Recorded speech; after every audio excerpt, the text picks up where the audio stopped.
Assalamualaikum warahmatullahi wabarakatuh.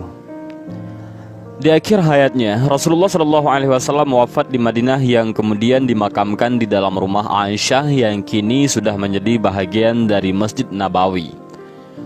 Kondisi makam Rasulullah Shallallahu Alaihi Wasallam dijaga dengan ketat.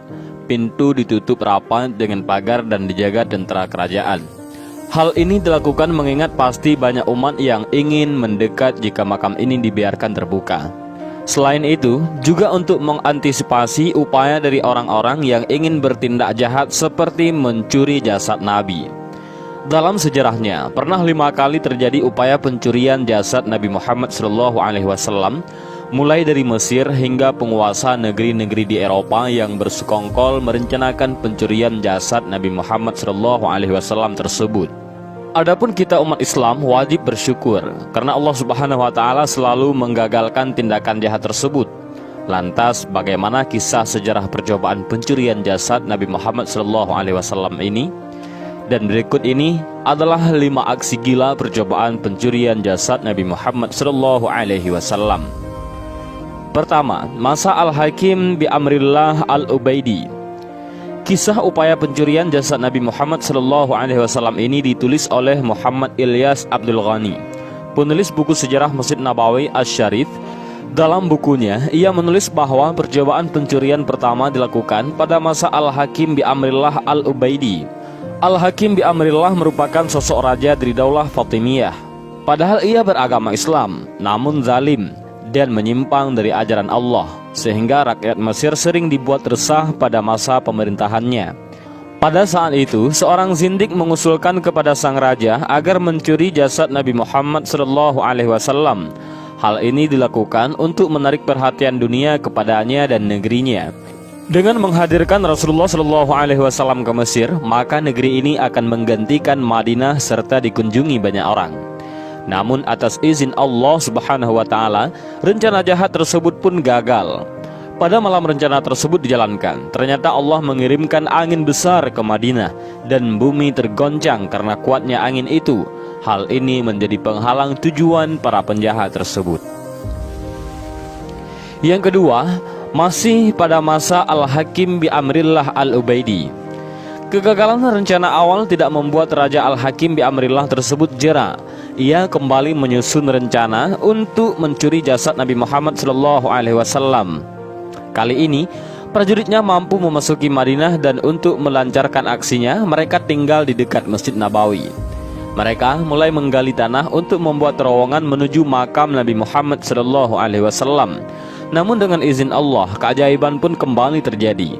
Terdengar suara menyeru di tengah-tengah masyarakat kota Madinah, yaitu dengan kata-kata, "Nabi kalian akan digali kuburnya." Masyarakat pun kemudian melakukan penyelidikan dan mendapati utusan Al-Hakim bi Amrillah Al-Ubaidi tengah menggali terowongan di dekat Masjid Nabawi. Mereka kemudian dihukum dan dibunuh. Yang ketiga, rencana pencurian jasad Nabi oleh penguasa di Eropa. Ditulis oleh sejarawan Ali Hafiz dalam kitab Fusul min Tarikhi Al-Madinah Al-Munawwarah. Peristiwa ini terjadi pada tahun 1164 Masehi ataupun bertepatan 557 Hijriah. Saat itu, kondisi umat Islam dalam keadaan melemah karena masa perang salib, sehingga para penguasa Eropa bersepakat untuk mencuri jasad Nabi Muhammad SAW. Pada musim haji, para penguasa negeri-negeri di Eropa mengirimkan 2 orang utusan untuk mencuri jenazah Rasulullah. Kedua orang itu menyamar sebagai jemaah haji dari Andalusia yang memakai pakaian khas Maghribi. Keduanya pun ditugaskan untuk melakukan pengintaian untuk mencari kesempatan mencuri jasad Nabi Muhammad SAW. Setelah melakukan analisa lapangan, keduanya memberanikan diri untuk menyewa sebuah rumah yang lokasinya dekat dengan makam Rasulullah SAW di sekitar Masjid Nabawi. Mereka lalu membuat lubang dari dalam kamar penginapan menuju ke makam Rasulullah SAW. Namun rencana tersebut digagalkan oleh Allah Subhanahu wa taala melalui seorang hambanya yang soleh, yaitu Sultan Nuruddin Mahmud bin Zangki. Sang Sultan penguasa Mesir dan Syrian itu suatu malam bermimpi bertemu Rasulullah. Sang Nabi pun menunjukkan 2 orang berwajah Eropa, seraya berkata, "Wahai Mahmud, tolonglah aku dari 2 orang ini." Sang sultan pun terbangun dan terkejut. Ia lalu berwudu dan melanjutkan tidur. Namun ia kembali bermimpi yang sama hingga 3 kali berturut-turut. Pagi harinya, Sultan Mahmud menceritakan mimpinya kepada para menteri dan berpikir bahwa telah terjadi sesuatu di Madinah. Akhirnya Sultan bersama 1000 pengawal dan harta yang banyak berangkatlah ke Madinah. Sesampainya di Madinah, ia segera salat di Raudhah, lalu menziarahi pusara Rasulullah SAW. Sultan duduk termenung di depan pusara Rasul. Segera setelah itu, Sultan memerintahkan agar seluruh penduduk Madinah berkumpul, terutama penduduk dan peziarah di sekitar Masjid Nabawi. Sultan lalu membagi-bagikan hadiah pada setiap orang yang datang dengan harapan bisa bertemu dengan 2 orang yang dilihatnya dalam mimpi itu. Namun sayang, ia tidak bertemu dengan 2 orang yang dicarinya itu. Sultan Nuruddin lalu berkata, "Apakah ada yang belum mendapatkan hadiah?" Mereka pun menjawab, "Tidak ada, kecuali 2 orang dari Andalusia. Keduanya tidak mengambil sedikit pun karena tengah khusyuk beribadah di Raudhah dekat makam Nabi." Setelah dijari, kedua orang itu segera dihadapkan kepada Sultan Nuruddin untuk diinterogasi. Pada awalnya, mereka mengaku sebagai peziarah muslim dari Andalusia.